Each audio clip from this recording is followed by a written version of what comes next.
raise the issue. So our first speaker will be Mustaqim Blair from the Islamic Party of Britain, a brother who has been active in the da'wah for many years, and he will address us very quickly, inshallah. Takbir! Allah! Takbir! Allah! Takbir! Allah! Assalamu alaikum wa rahmatullahi wa barakatuh. Brothers and sisters, this is an important day and hopefully a turning point. And whilst the numbers here are not the same as at the anti-war marches, let me explain that it is not numbers that matter. Because this was called on short notice and with some difficulties. But it is the first time that we are making a stand rather than tacking on to other people's organized marches. The numbers of the anti-war marches did not stop the war. But what is happening here is a different realization. We are all affected by what has taken place over the last couple of years. I can give you an example from my personal experience. After 9/11, when the first detainees arrived, when the first foreign Muslims were detained under the anti-terrorism legislation, I was Imam at Wood Hill High Security Prison.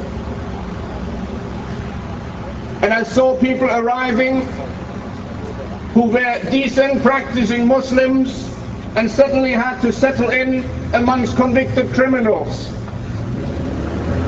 And it was not difficult to imagine a reverse role. I was and still am a private pilot. Upon the instigation of the FBI, people went to my flying club. People looked at the records.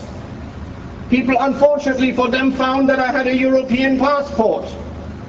Otherwise, I could have been in the very same situation, because no proof is needed. You think it cannot happen to you? How many times have people suffered because some neighbor has made some false allegation? How many times has a marital argument, a divorce, resulted in an ex-partner phoning up and making allegations and trying to destroy the life of somebody? In this case, it would be very easy. Somebody simply says, I think this guy is involved in the preparation of terrorist activities, he's a Muslim, and no proof is needed. On the mere suspicion, and now the legislation is being extended to British citizens on the mere suspicion and the say-so of somebody, you can be held without charge indefinitely, never get to know who said what against you, never get to trial, and just are forgotten. Today is an important day, because today will send a message to those in government, whoever it may be after next week's election, that by trying to victimize Muslims and that by trying to divide us and play us out against each other, they are actually uniting us. This is the first time that a number of organizations who would in the past not be sharing a platform have come together to jointly call for a unity march.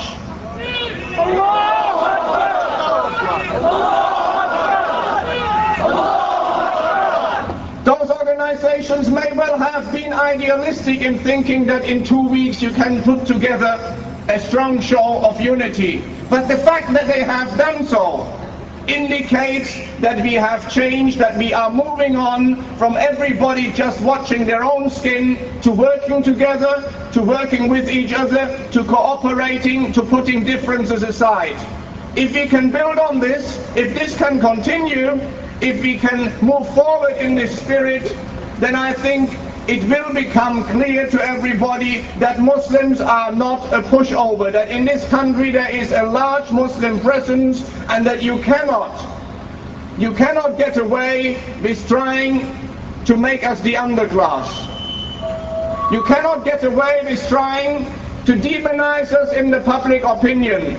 You cannot get away with trying to criminalize us, and you will no longer get away with trying to play one of us against the other. We must stand together. We must stand together. We must stand shoulder to shoulder with each other against attempts to make Muslims second-class citizens in Britain. Muslims have built Britain. Muslims have contributed to Britain. Muslims are an essential element in British society. You cannot get a doctor's appointment, you cannot go to a hospital, you cannot do anything anymore without coming across a Muslim contribution. We are not willing to let this go. We must send that clear message today and then build on it in the future, inshallah. Jazakumullah khairan. Assalamu alaikum.